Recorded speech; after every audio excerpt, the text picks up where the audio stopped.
Chicos, como han escuchado, por favor a las 9:10 vamos a empezar a que entren todavía unos compañeros.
Hola chicos, ¿qué tal? Buenas noches.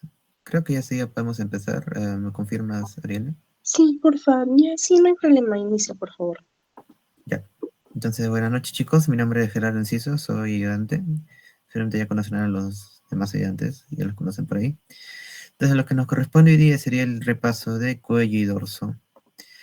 Vamos a tratar de hacerlo rápido porque sé que es un poco tarde, así que tampoco lo quiero marear mucho. Bien, entonces con la parte de cuello y dorso, claramente ya vimos la parte de cabeza, ahora vamos con sigue cuello.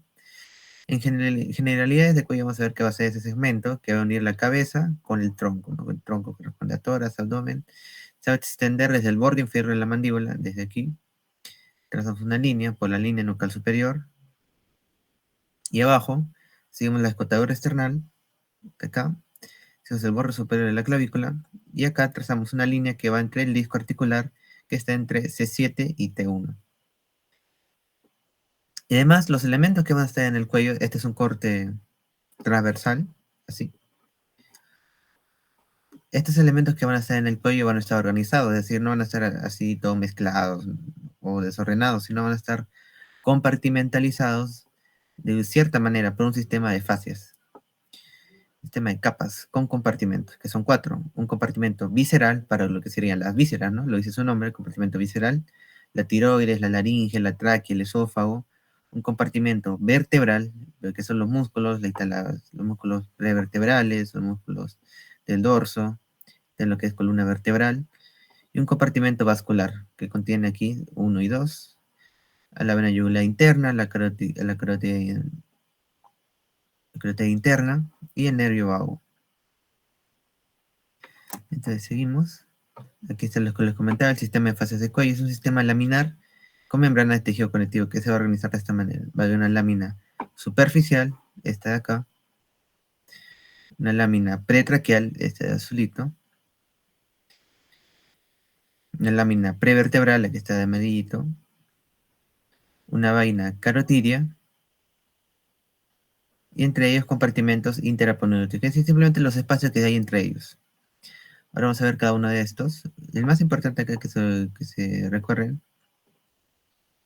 es de la lámina superficial, sigue la lámina profunda, y esta va a tener cuatro capas. Cuatro capas, aquí están. Bien, ahora vamos con la lámina superficial. Será esta de acá, y que como se dan cuenta, viene por acá, se desdobla y envuelve algunos músculos. En este caso va a volver a dos, al músculo este de acá, es el esternocleidomastoideo, y aquí el músculo trapecio. No se olviden, la lámina superficial es la que envuelve a estos. Y lo vamos a ver, aquí está la lámina superficial. Tiene dos superficies de circunferencia, circunferencia superior, que está en relación con la mandíbula, circunferencia menor, que está con el límite inferior del cuello. De tres prolongaciones, no es tan importante que lo recuerden. Lo más importante que recuerden es que va a envolver al esternocleidomastoideo y va a envolver al trapecio. Estos dos músculos. Aquí está el lecón y el esternocleidomastoideo. En cuanto a la lámina pretraqueal, va a tener dos divisiones. Una muscular para los músculos corneales y los músculos infraoideos y los músculos genioideos y miloioideos. Están estos musculitos acá. Serían estos de acá. Estos musculitos. Esos son los músculos infraoideos que están por debajo del ioides. Y estos van a estar envueltos por esta fascia. Por esta lámina. Lámina pretraqueal. Y más adelante vamos a ver más en detalle lo que son los músculos infraoideos, no se preocupen. Y la vaina visceral que está para la glándula tiroides, la paratiroides, la laringe, la tráquea, o sea, este de acá. En la tiroides, paratiroides, la tráquea, la laringe y el esófago acá por detrás. Entre ellos va a haber un espacio, el espacio pretraqueal. Entonces ese espacio pretraqueal sería este de acá. Este pequeño espacio. Está entre ambas partes, ¿no? La visceral y la muscular.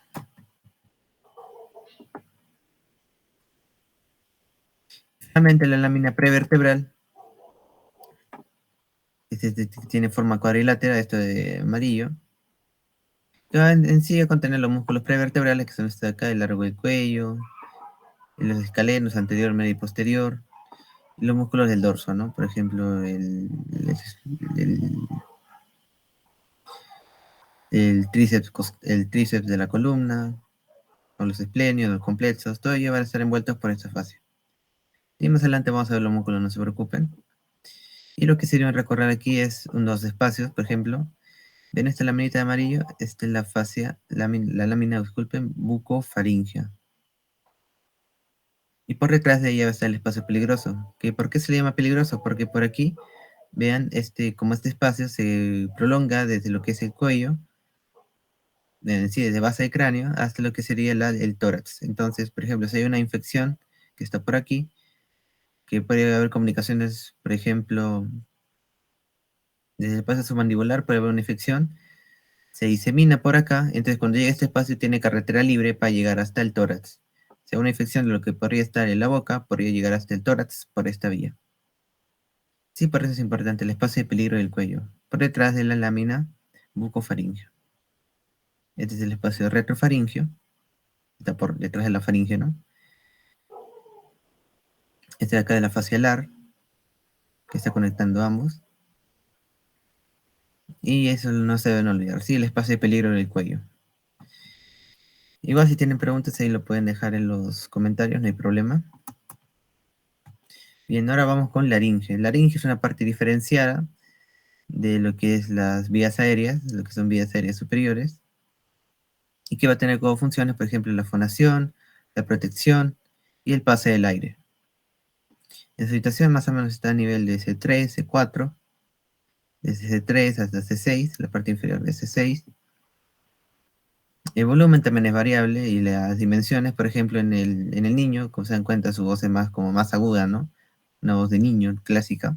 ¿Eso es por qué? Porque su forma también varía. Tiene forma como de un cono invertido, más o menos así, y cuando ya es adulto se hace como más cilíndrico, es decir, se ensancha. Es por eso que también se da el cambio de voz, ¿no? Ese desarrollo brusco que se da en la pubertad permite ese cambio de voz. Tenemos sus funciones. Y ahora vamos a ver los cartílagos que la conforman. aquí está en blanco para que lo rellenen cuando tengan el PDF. Pero vamos a ir uno por uno, ¿sí? Son 5 cartílagos, unos pares y otros impares. Entre los cartílagos impares tenemos este de acá, este grandecito, el 1. Ese es el cartílago tiroides. Nunca se olviden, cartílago tiroides. Que si se dan cuenta tiene como forma de un librito, ¿no? Con un libro abierto. Algunos también dicen forma de escudo. El 2 es el cartílago cricoides. Cartílago cricoides. Que tiene forma de anillo. Vean, es por acá, por delante, esa vista anterior. Por delante es más chiquitito, más delgadito. Y por detrás tiene como un sello, ¿no? Como una parte más gruesa. Cartílago cricoides. El tercero es el cartílago epiglotis, que como verán tiene forma como de una lengua, como de una hojita, de un pétalo, ¿sí? Aquí está su tallo, está la parte de la hoja. Y finalmente el cuarto es el cartílago aritenoides. Este es un cartílago par, porque son dos, ¿no? Uno y dos. Cartílago aritenoides. Y también hay cartílagos accesorios, ¿no? Por ejemplo, todos aquí, los corniculados y los sesamoideos, pero no son tan importantes que lo recuerden. ¿Sí? Cartílago aritenoides, este de acá. Número 4. Cartílago par. Ahora vamos con el cartílago tiroides. Vamos a ver uno por uno. ¿Quieren recordar acá? Por ejemplo, lo que es, estas son las láminas, las placas cuadriláteras del cartílago tiroides, que tienen forma de cuadrilátero, ¿no? Ahí se dan cuenta, vean.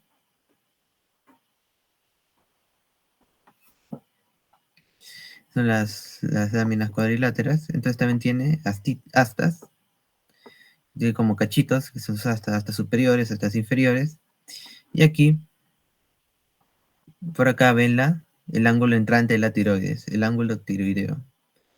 Es este angulito de acá, vean como si fuera como una curva, es el ángulo, que por delante tiene esto de acá, la prominencia laringea, eso que se le nota a veces a las personas en el cuello, esa prominencia que está ahí, es esto de acá.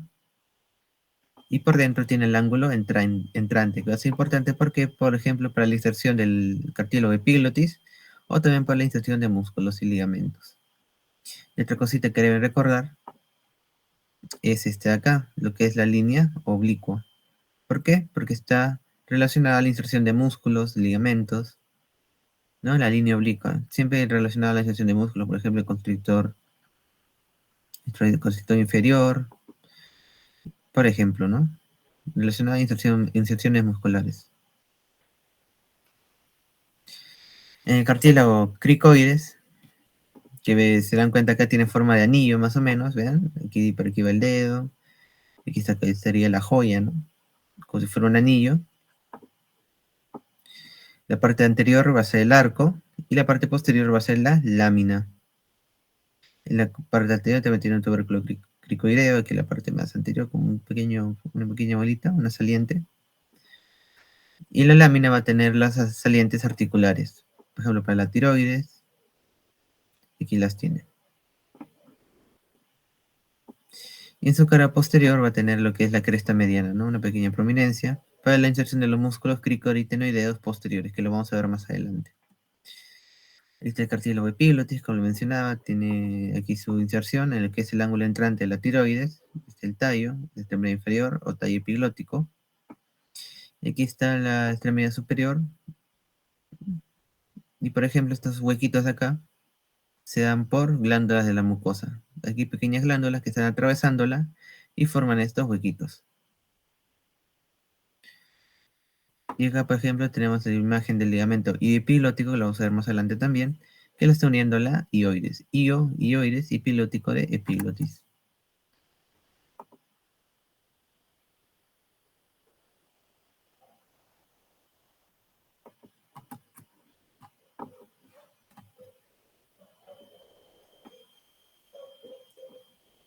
Seguimos con el cartílago aritenoides, que esta tiene forma triangular como una pirámide. Y lo que deben recordar acá es, por ejemplo, lo que son la apófisis vocal. ¿Bien? La apófisis vocal para ilustración del ligamento del mismo nombre, el ligamento vocal. La fosa oblongada para el músculo vocal. Y la apófisis muscular para los músculos cricoaritenoideos, que es importante para el momento en que entendamos cómo es que funciona el cierre y la apertura de la glotis. O sea, para que se forme y pase el aire, para que se abre y se cierra, para que puedas hablar y puedas pasar el aire, tienen que ver estas inserciones. Apófisis bucal, fosa oblongada y apófisis muscular. Y aquí están los otros cartílagos que le decía, que son chiquititos y accesorios. Cartílagos corniculados y cartílagos cuneiformes. No son tan importantes. Ahora vamos a ver ligamentos y articulaciones que están entre esos cartílagos, porque sí, no solo hay articulaciones entre huesos, sino también entre cartílagos.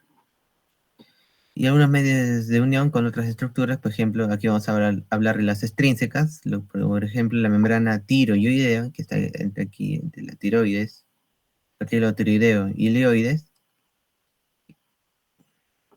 la membrana cricotraqueal, que está entre cricoides y la tráquea, y elementos accesorios, ¿no? Por ejemplo, los epilóticos. Vamos a buscar los epilóticos. Epilóticos, está por acá. Epilótico, el que le mencionaba, este de acá.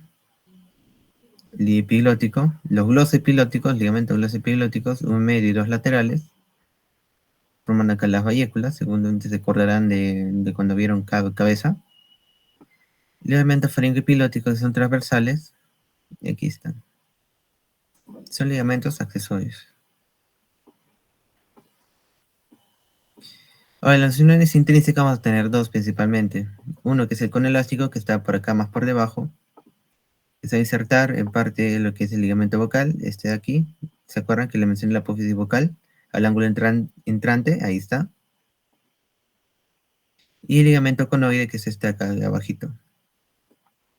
O ligamento cricotiroideo medio. Y otro importante va a ser la membrana cuadrangular. ¿Por qué? Porque va a ser que le deforma el vestíbulo laringio. El vestíbulo laringio es este de acá. Eso que parece como un tubito, es el vestíbulo laringio. Entonces, esta forma no se le dan solo los cartílagos, sino también los ligamentos. En este caso, la membrana cuadrangular, de acá, es el esqueleto fibroelástico del vestíbulo laringio. Ahora vamos a ir a las uniones intrínsecas, por ejemplo, la unión cricotiroidea entre la cricoides y la tiroides, vean, ahí está entre la superficie articular en la tiroides, en la cricoides, disculpen, y el asta inferior del tiroides. Son articulaciones sinoviales y que va a permitir este movimiento. Que la tiroides vaya hacia adelante, se balancee hacia adelante y pueda volver a su posición. Entonces esto va a permitir que estos ligamentos, lo que ven acá, que se ve medio tenue, ese ligamento vocal va a permitir que se alargue y se tense. Es como si tú tienes una cuerda y la jalas, la estiras, se va a hacer más tensa, ¿no? Eso mismo va a pasar con el ligamento vocal. Ahora está la membrana cricotiroidea. Aquí está. Membrana cricotiroidea, que hace parte del ligamento conoide. Otras articulaciones son las articulaciones cricoaritenoideas, que son estas de acá. Se han aproximado a una articulación condyle y permitir este movimiento, ¿no? La rotación del cartílago aritenoides sobre su eje, lo cual va a permitir que estos ligamentos se muevan así, ¿no? Que se abran, que se separen o se junten, se separen o se junten. Permiten que se abduzcan o se aduzcan, ¿no? Los ligamentos. Y el espacio entre ellos se puede abrir, se puede expandir o se puede cerrar. Y otro ligamento es el ligamento yugal, este de acá, que está entre los aritenoides y se inserta en el borde superior de la cricoides y la mucosa faríngea, y se bifurca hacia los ligamentos corniculados. Pero en realidad esto no es tan importante. Lo importante es que recuerden esto, lo que son las articulaciones cricoaritenoideas, que permiten el movimiento de las aritenoides. Ahora los músculos, vamos a ver que son bastante musculitos los que tiene la laringe, y lo vamos a agrupar por su inervación y también por su función. Por ejemplo, hay un movimiento que permite esto de acá, a ver, esto de acá. En este espacio de acá, que está entre estas dos cuerdas, se llama la glotis, la hendidura glótica. Entonces, este espacio puede estar abierto o puede estar cerrado. Está cerrado cuando tienes que respirar para que pase el aire. Está abierto, disculpe, cuando tienen que respirar para que pase el aire. Y está cerrado para cuando tienes que hablar porque las cuerdas vocales se juntan y vibran. Entonces se juntan y vibran cuando están cerrados. Entonces tiene que haber músculos que la abran y músculos que la cierren. este caso, los músculos que la cierren van a ser el cricotidianeo posterior. Vean, principales abductores de la hendidura glótica. Los que principalmente lo abren es el cricotidianeo posterior. Los demás se encargan de cerrarlo. De cerrar, por ejemplo, el aritenoideo lateral, el aritenoideo oblicuo, transverso. Aducen la aritenoides. Bien, eso es en cuanto a la hendidura glótica. Ahora, respecto a los ligamentos vocales, también va a haber músculos que, como aquí les mencionaba, músculos que le van a tensar y otros músculos que obviamente van a hacer lo contrario, relajarlo. Entonces, por ejemplo, el músculo vocal, que se inserta ahí mismo en el ligamento vocal y ajustar la tensión de las cuerdas vocales. Por ejemplo, los cantantes, que modulan mucho el tono de su voz, cuando habla más fuerte o habla más despacio, tienen muy controlado este músculo, el músculo vocal, por ejemplo. Y otro músculo que está encargado de esto es el músculo cricotirideo, que es este de acá, músculo cricotirideo, que se va a encargar de hacer este movimiento también, de llevar hacia adelante la tiroides y de esta manera tensar las cuerdas vocales. ¿Sí? Esto lo lleva para adelante y como aquí está la cuerdita, se tensa y permite elevar el tono de la voz. Ahora, respecto a su inervación, la mayoría va a estar inervada por el nervio laringeo recurrente, por ejemplo, el cricotirideo posterior, el transverso, el oblicuo, el lateral. Este por acá, por ejemplo, es el tiroideo. Están inervados por el nervio laringeo recurrente. Y solo uno, que destaca el músculo cricotirideo del que ya hablamos, está inervado por el nervio laringeo superior, el ramo externo. ¿Sí? Solo un hito está inervado por el nervio laringeo superior, que es el cricotirideo, eso nunca se olviden. En los vasos no es tan complicado de recordar, hay una arteria laringea superior, una arteria laringea inferior, que son ramas a su vez de la tiroidea superior e inferior, ¿ven? Sencillo de recordar. Una arteria laringea externa, que es rama de la arteria cricotiridea, de la tiroidea superior. En las venas igualmente, una vena laringea superior, que es rama de la tiroidea superior, y una vena laringea inferior, que es rama de la tiroidea inferior. Sí, es sencillo de recordar. Y están los nervios, este es el nervio vago, ambos son ramas del nervio vago, aquí ven el laringio recurrente, que vuelve,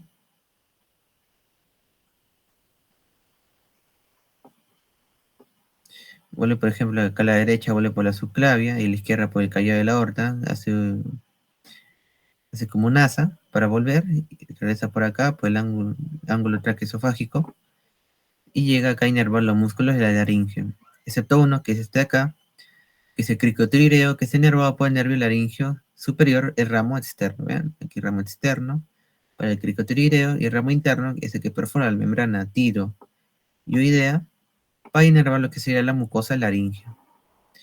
Ven, por ejemplo, aquí está el laringio recurrente, y está anastomosando con el laringio superior. Esta anastomosis se llama el asa de Galeno. Asa de Galeno es la anastomosis entre el laringio superior y laringio recurrente. Bien, esto es lo que ya estamos hablando, ¿no? La respiración en reposo requiere que la glotis esté abierta y que pase el aire, la fonación, que ambos estén juntos. Y acá quien aperturaba la glotis, lo que sería el músculo cricotirideo posterior. Con inspiración forzada también tiene que obviamente abrirse más. El cierre forzado actúan con mayor fuerza los músculos, por ejemplo, cricotirideo lateral o aritenoideo transverso. Y para la deglución lo que pasa es que la laringe asciende. Si ustedes prueban, se ponen su mano en el cuello y degluten o pasan saliva, se van a dar cuenta que la laringe sube. Y cuando sube, esto de aquí sube, entonces, como aquí también está la base de la lengua, entonces se va a reflejar hacia atrás, va hacia atrás, y de manera pasiva se va a ocluir la entrada a la laringe o aditus laringeo. Bien, o sea, no es que la laringe se tape solita, sino que la laringe sube completa, y por aquí, por estar la base de la lengua acá, la epiglotis se va a reflejar hacia atrás y va a tapar la entrada a la laringe, de manera pasiva, ¿no? Es así como se produce la deglución. Ahora vamos con la faringe, que va a ser importante porque va a comunicar tanto vías aéreas y vías digestivas. Es un hemicilindro músculo facial formado por músculo y por parte de fascia y que tiene tres partes. Parte de nasofaringe, orofaringe y laringofaringe. Se extiende desde la base del cráneo a este nivel más o menos de C6. Y estas funciones va a estar probablemente la deglución, la ventilación, la fonación, la audición inmunológica con el reflejo de la tos, ¿no? Aquí tenemos los músculos constrictores, superior, medio e inferior.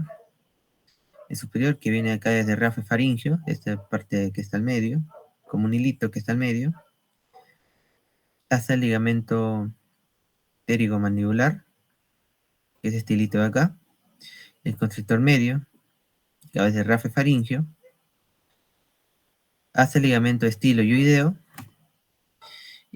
y el hioides. Y finalmente el constrictor inferior, que vean, aquí está lo que le mencionaba al inicio, que va desde el rafe faríngeo también hasta la línea oblicua de la tiroides, ¿sí? Y también parte de cricoides, ¿no? Acá, ahí está insertándose.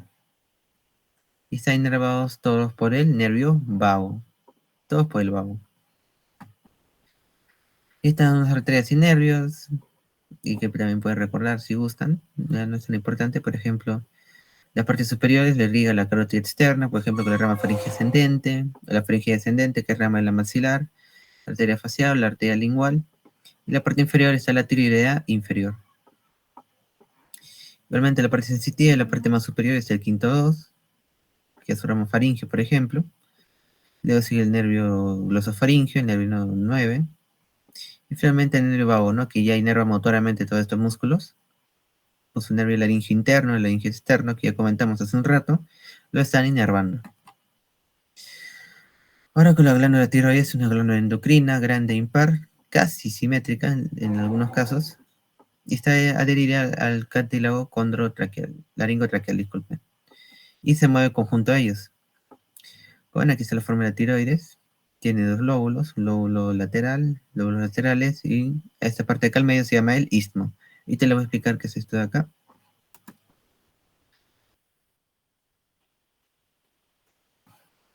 Y que vamos con eso, a hacer un poco la morfología externa. Y es el istmo que reúne los lobos, los lóbulos laterales, y este de acá es un lóbulo accesorio o lóbulo piramidal de la lobet, que es un rezago embriológico del conducto tiroidoso. Antes había una comunicación aquí con la lengua. Aquí donde estaba el agujero ciego, la lengua se correrán de cabeza. Por ahí desciende la tiroides, y entonces a veces queda este conducto, esta parte del lóbulo accesorio, como rezago. Y otra cosa importante también es que normalmente la tiroides no se palpa, no se debe palpar. O sea, si tú palpas una tiroides en tu cuello, puedes sentir tu tiroides. Eso significa que está alterado, ¿no? Hay una alteración ahí. Y eso puede ser indicio de bocio, ¿no? Si hay una hipertrofia y lo puedes palpar, es un indicio de bocio. Eso no se lo olviden. Es lo más importante de acá. En los vasos igualmente, la rama de la carótida externa está en la tiroidea superior y rama de la subclavia está en la tiroidea inferior. Aquí vemos cómo ingresan por los pedículos, ingresan por estos puntitas, lo que son los polos superiores y los polos inferiores, están entrando las arterias. Y a veces hay una arteria tiroidea media que se origina del arco aórtico. Lo cual puede ser importante, ¿no? Por ejemplo, si en el momento se realiza alguna cirugía y cortan por acá, puede que exista esta arteria pero originar sangrado. Y lo que es la vena se repite, ¿no? Venas tiroideas superiores, vena tiroidea media, esta sí es una que varía, y la vena tiroidea inferior. ¿Sí? Se condice ahí, no es tan complicado para recordar. Arterias tiroideas superiores y arterias tiroideas inferiores. Ahora vamos a lo que es triángulos del cuello. Ya vimos lo que es el cuello, el contenido visceral, ¿no? El esófago, la laringe, la tiroides, el sistema de fascia, ya lo vimos también. Entonces vamos a ver lo que serían los musculitos y la topografía del cuello. Según los reparos anatómicos, podemos dividir este cuello en dos triángulos, un triángulo anterior y un triángulo posterior. El triángulo anterior, su límite van a ser el borde anterior del esternocleidomastoideo, ese es el músculo que tomamos de referencia, el borde inferior de la mandíbula y adelante la línea media del cuello. Es una línea que pasa por el medio. A su vez tenemos otros triangulitos, por ejemplo, el triángulo submandibular, que está limitado por acá por este musculito, que es el músculo digástrico, vientre anterior, vientre posterior, borde inferior de la mandíbula. El submentoriano, que es este chiquitito de acá, está limitado por también el vientre anterior del digástrico, el hueso hioides por acá y la línea media. El triángulo muscular es este de acá, está limitado por acá por el esternocleidomastoideo, este músculo de acá es el homoioideo y por la línea media, y arribita también el hioides.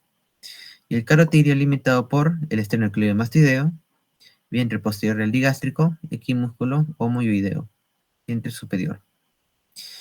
Por otro lado, el triángulo posterior o triángulo cervical lateral va a dividirse en dos, en uno triángulo occipital y otro homoclavicular.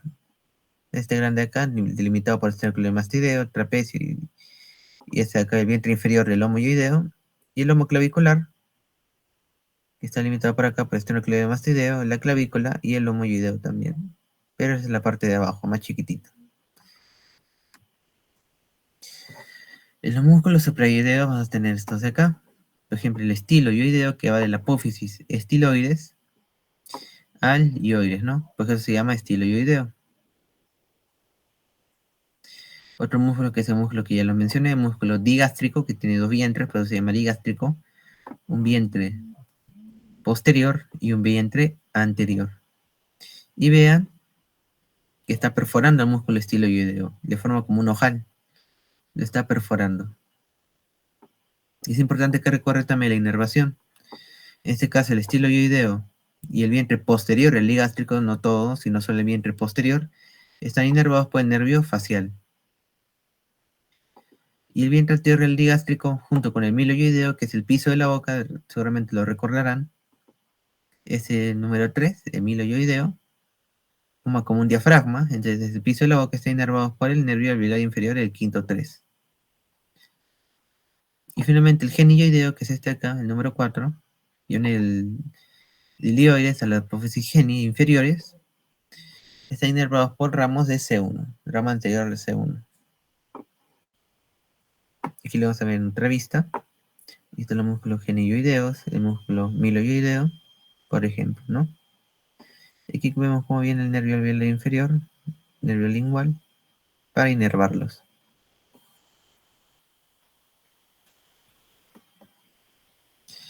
Ahora tenemos a los músculos infrayoideos, que son los que les mencioné al comienzo, ¿se acuerdan? En el sistema de fascia, que están envueltos por la parte muscular de la fascia pretraquial.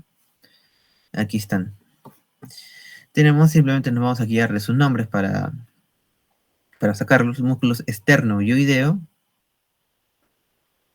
este de acá, del esternón al ioides,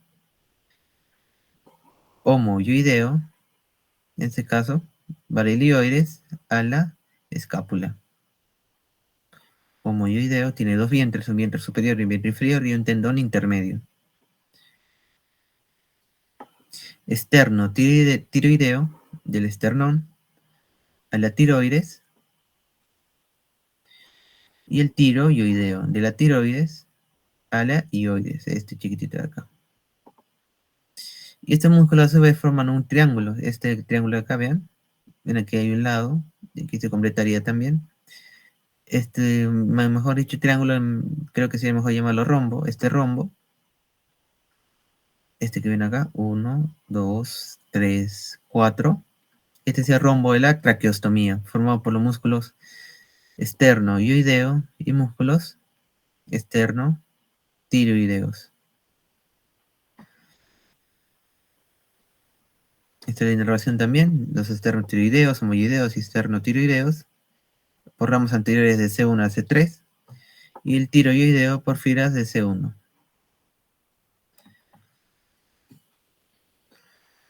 Ahora vamos con el sistema carotidio. Aquí vemos los orígenes. Aquí se origina como tronco brachiocefálico a la derecha y como ramas directas el tronco, la carótida primitiva y la subclavia como ramas directas en el lado izquierdo. En la bifurcación va a haber unas estructuras, por ejemplo, esta dilatación de acá es el seno carotidio, y detrás de ella está el cuerpo carotidio, que tiene función sobre todo para función fisiológica, que, son que es el seno carotidio como varoreceptor de la presión, y el cuerpo carotidio como quimiorreceptor. Más importante notar que en esta parte de la carótida común no da ramas en su parte cervical. O sea, la carótida común no da ramitas. En cambio, la carótida externa sí, da bastantes ramas. Vamos a ver una por una. Primero, ya seguimos el dibujito. Esta acá que viene la tiroides, es la arteria tiroidea superior. Yo sigue esta de acá, que es la faringe ascendente. Esta que sube para acá, faringe que asciende, la faringe ascendente. Viene esta de acá, que es la arteria lingual, que se va hacia la lengua, hacia el vértice de la lengua. La arteria facial, viene esta arteria angulosa, que ya lo vimos en lo que es cabeza. Sigue la arteria occipital, que se va hacia atrás. Y finalmente la arteria auricular posterior, desde que se va para atrás del conducto auditivo externo, auricular posterior, y a sus ramas terminales, temporal superficial y maxilar interna.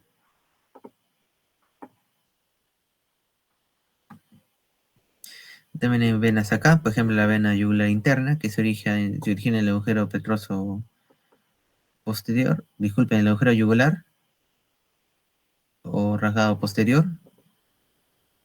Se origina aquí de esta manera, ¿no? Vean que hay toda una compartimentalización para la vena yugular interna y también los otros nervios que van por aquí, ¿no? El 9, 10 y el 11. Todo está compartimentalizado. En su recorrido, primero va a estar dentro de la vaina carotidia en el cuello, pasa posterior a la arteria carótida interna, luego es lateral a la arteria carótida común, y se une a la vena subclavia para formar la vena brachiocefálica. Aquí está. Ahora los demás músculos vemos, aquí está el músculo esternocleidomastoideo que tiene dos cabezas, una cabeza external y una cabeza clavicular, tiene dos.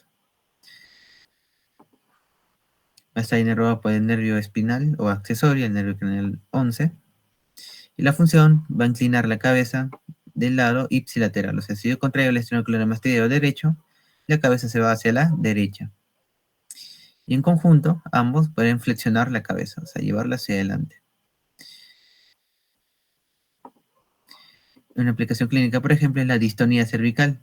La cosa más frecuente es la tortícolis, es cuando te duele el cuello, ¿no? Sientes como contracturado y tieso. La tortícolis espasmódica. Incluso puede ser congénito esto. La tortícolis. Claro que seguramente alguno les ha pasado, ¿no? Ese dolor, sientes contracturado el cuello. Esa es la tortícolis. Otros músculos en relación al cuello. Otro es el músculo trapecio, es el músculo grande,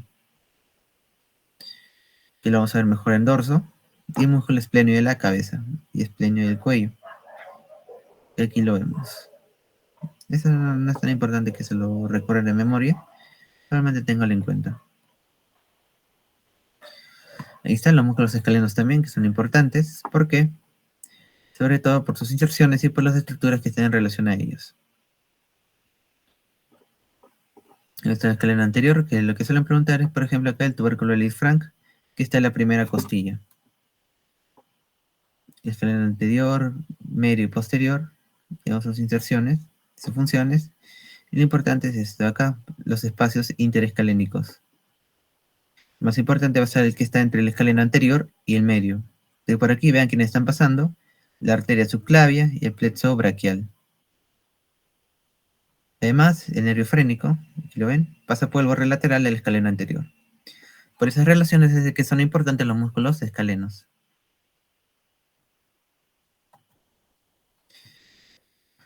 Ahora vamos con la arteria subclavia.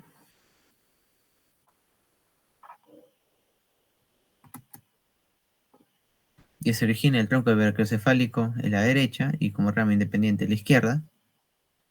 Entonces vamos a ver sus porciones y sus ramitas.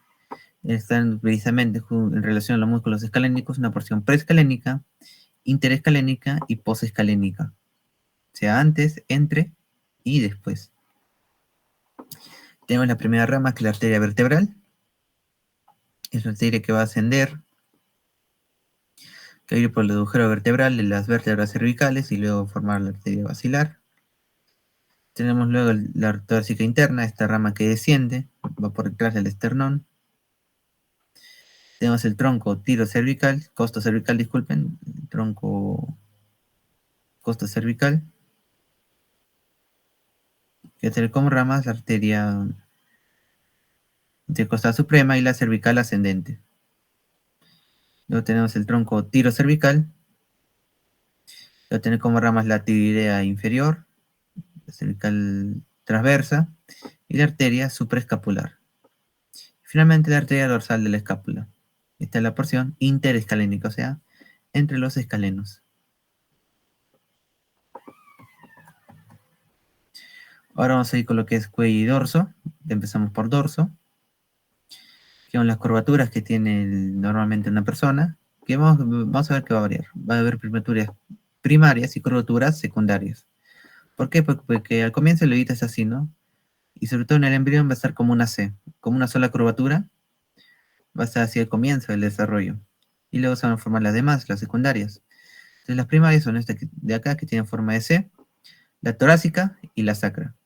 Y las que se forman luego en el desarrollo por las mismas fuerzas mecánicas que actúan sobre la columna. Tenemos la curvatura cervical y lumbar. Las torácicas son las lordosis, disculpen, la sifosis. La torácica y la sacra son sifosis y la lordosis lumbar y lordosis cervical.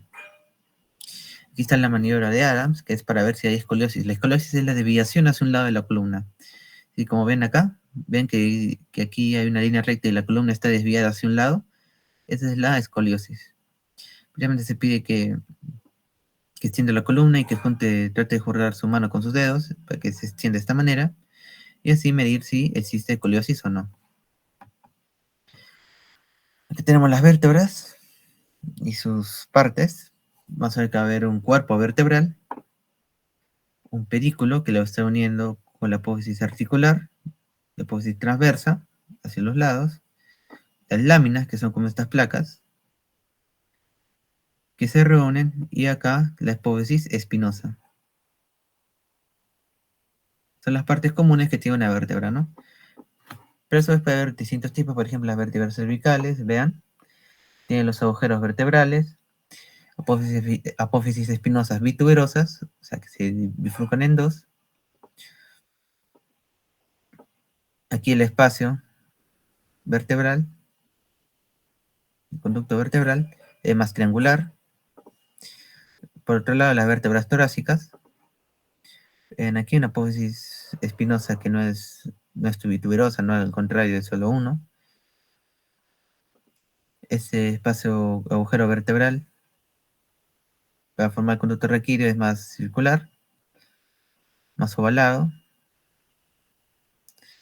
Y las apófisis transversas no son tan prominentes. Las vértebras lumbares, vamos aquí como el cuerpo vertebral es más abundante, más prominente. Además, las apófisis transversas son más voluminosas. El conducto acá es triangular, vean, es más triangular. La apófisis espinosa es cuadrilátera, lo ven acá, e inclinada hacia abajo.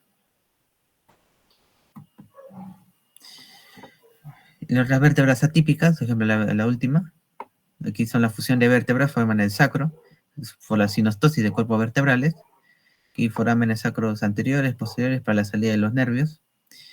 Y la parte posterior, aquí está la cresta sacra media, ¿no? Que sería el vestigio, lo que crearía de la fusión de las apófisis espinosas. Y el coxis es un hueso chiquitito formado entre 3 a 5 vértebras, y aquí vemos las astas del coxis. A las articulaciones de la columna, que son varias, por ejemplo, el cráneo vertebrales entre la columna y el cráneo, sobre todo la clantha occipital entre el atlas y la occipital, los cóndilos del occipital, y la atalanta oxidea, ¿no? El diente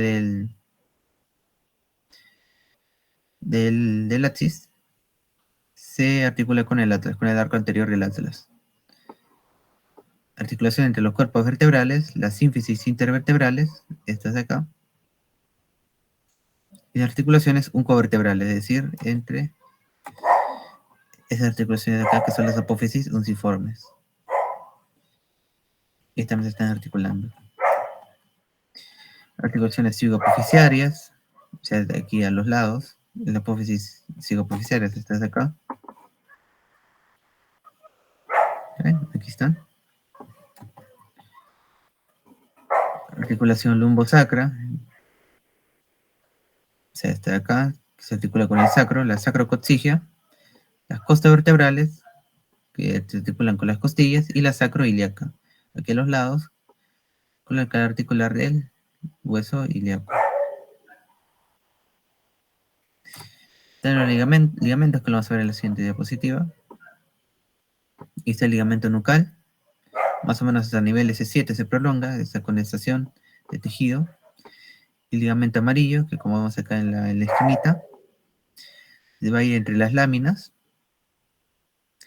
Ligamentos intertransversos, en rojito, va entre las apófisis transversas. Interespinosos, va a estar entre las apófisis espinosas, y el supraespinoso va a estar conectando todas las apófisis espinosas por arriba.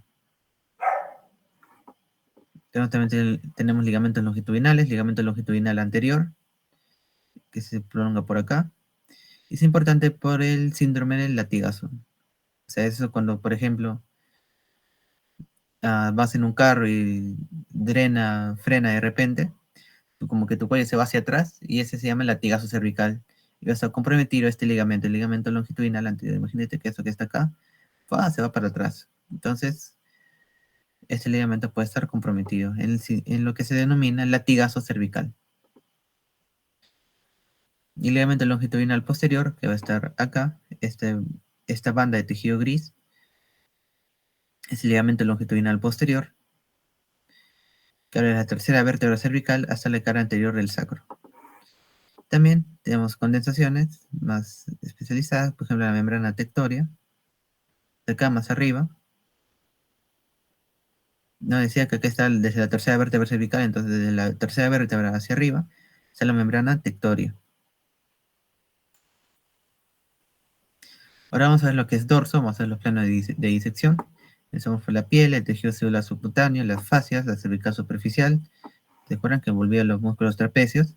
La cervical profunda, que tiene sus láminas, la lámina superficial, la lámina pretraquial, la lámina vertebral, prevertebral. Ahí estamos.